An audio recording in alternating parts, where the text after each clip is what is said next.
नमस्कार दोस्तों, आज की कहानी है टैक्सी ड्राइवर का एक्सीडेंट। रात के करीब 2 बज रहे थे।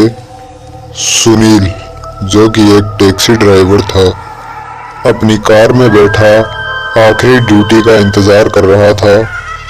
रात बहुत हो चुकी थी और उसे नींद भी आने लगी थी। इंतज़ार करते करते उसकी आंखें लगने ही वाली थी कि उसका फ़ोन बज उठा। किसी ने पास में ही एक टैक्सी बुक की थी। सुनील ने नींद भगाने के लिए अपने मुंह पर पानी के छींटे मारे और पिकअप लोकेशन की तरफ ड्राइव करने लगा। लोकेशन कुछ 1.5 किलोमीटर ही दूर थी। डायरेक्शन के हिसाब से चलते हुए सुनील ने एक लेफ्ट टर्न लिया, लेकिन लेफ्ट टर्न लेते ही सुनील के आगे एक सुनसान सा रास्ता आ गया। उस रास्ते पे अंधेरा ही अंधेरा था। सुनील अपने दिन की आखिरी राइड पूरी करके घर जाना चाहता था। वो बिना कुछ सोचे उस सड़क पर ड्राइव करता रहा। बुकिंग किसी राजवीर के नाम से थी, पर पिकअप लोकेशन के पास पहुंचते ही सुनील को एक लड़की दिखाई दी। उस लड़की ने वेस्टर्न कपड़े पहन रखे थे।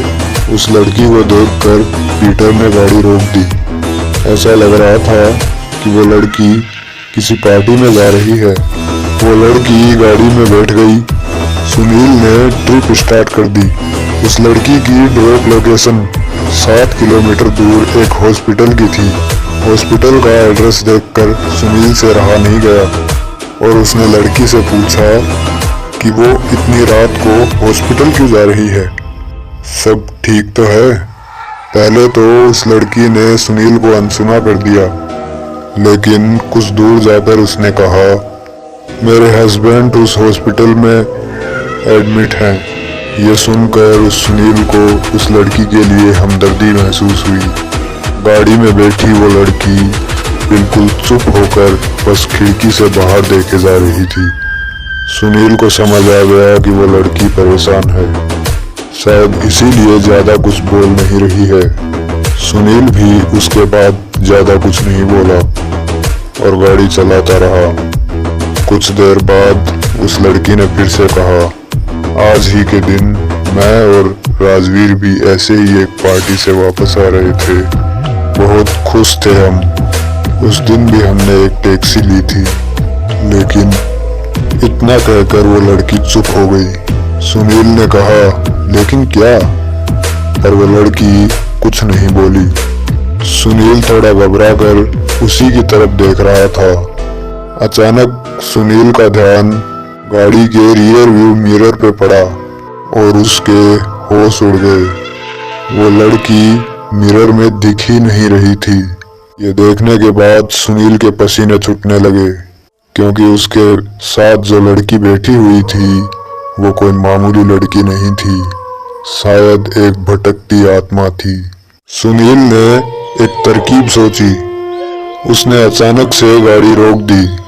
गाड़ी रुकते ही वो लड़की सुनील को गुस्से से देखने लगी। फिर डरते हुए सुनील गाड़ी से उतरा और गाड़ी चेक करने लगा। उसने सोचा कि वो बोल देगा कि गाड़ी खराब हो गई है, फिर वो उस लड़की को दूसरी गाड़ी में बिठा देगा।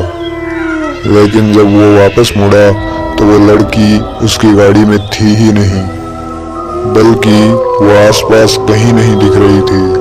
सुनील को अब बहुत ज्यादा डर लगने लगा था।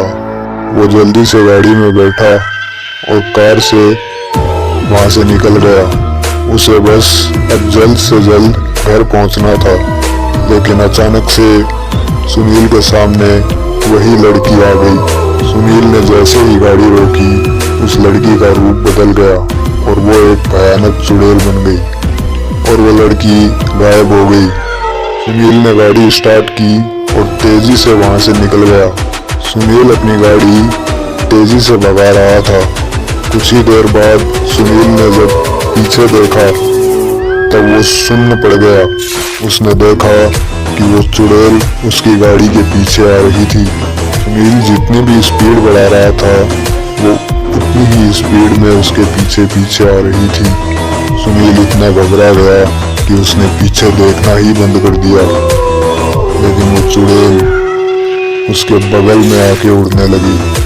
उसने सुनील को एक बहुत ही डरावनी नजर से देखा। सुनील का गाड़ी से कंट्रोल हिल गया। उसकी गाड़ी डिसबैलेंस हो गई और उस गाड़ी का एक्सीडेंट हो गया। ताज्जुब की बात यह थी कि सुनील का एक्सीडेंट वहीं हुआ जहां वो हॉस्पिटल था, उस लड़की की ड्रॉप लोकेशन। उस एक्सीडेंट की जोरदार आवाज सुन के हॉस्पिटल के लोग सुनील के पास दौड़े दौड़े गए। सुनील जख्मी हालत में बेहोश पड़ा था और वो चुड़ैल वहां से गायब हो चुकी थी। सुनील को उसी हॉस्पिटल में एडमिट किया गया। जब सुनील को होश आया तो उसने हॉस्पिटल स्टाफ को पूछा, क्या कोई राजवीर नाम का आदमी वहां एडमिट है? वहां की एक नर्स ये बात सुनकर बोली, उसी रात जिस रात सुनील वहां पे एडमिट हुआ था, राजवीर नाम के एक आदमी का सुनील की तरह ही एक्सीडेंट हुआ था, जिसमें वो और उसकी वाइफ पूरी तरीके से घायल हो गए थे। राजवीर तो नहीं बच पाया था, लेकिन उसकी वाइफ को डॉक्टर्स ने बचा लिया था। उस नर्स ने बताया कि राजवीर की वाइफ कहती थी जिस रात उनका एक्सीडेंट हुआ उन्होंने एक कैब बुक की थी और वो कैब ड्राइवर शराब पी के गाड़ी चला रहा था। उन्होंने जब उसको गाड़ी रोकने के लिए बोला तो वो बदतमीजी करने लगा और उसी कहासुनी में उन लोगों का एक्सीडेंट हो गया। कुछ दिनों बाद पता चला कि राजवीर की मौत का सदमा उसकी वाइफ झेल नहीं पाई और उसने आत्महत्या करके अपनी जान दे दी। ये सुनकर सुनील का दिल कांप उठा। वो शराबी कैब ड्राइवर और कोई नहीं बल्कि उसका सगा भाई था, जो उस एक्सीडेंट के बाद अपाहिज हो गया था। उसको नहीं पता था कि उसके भाई की वजह से 2 लोगों की जान जा चुकी है। उसे समझ आ गया था कि उस एक्सीडेंट की रात वो जिस औरत से मिला था वो राजवीर की वाइफ थी। शायद वो उससे उसके भाई के किए का बदला ले रही थी। उस रात सुनील की जान तो बच गई, लेकिन उस रात के बाद से सुनील फिर कभी टैक्सी चलाने की सोचता भी नहीं था, क्योंकि सुनील शायद ही कभी अपने साथ हुआ ये भयानक हादसा भूल पाएगा। दोस्तों, कहानी वहानी अपनी जगह, शराब पी के गाड़ी ना चलाएं। धन्यवाद।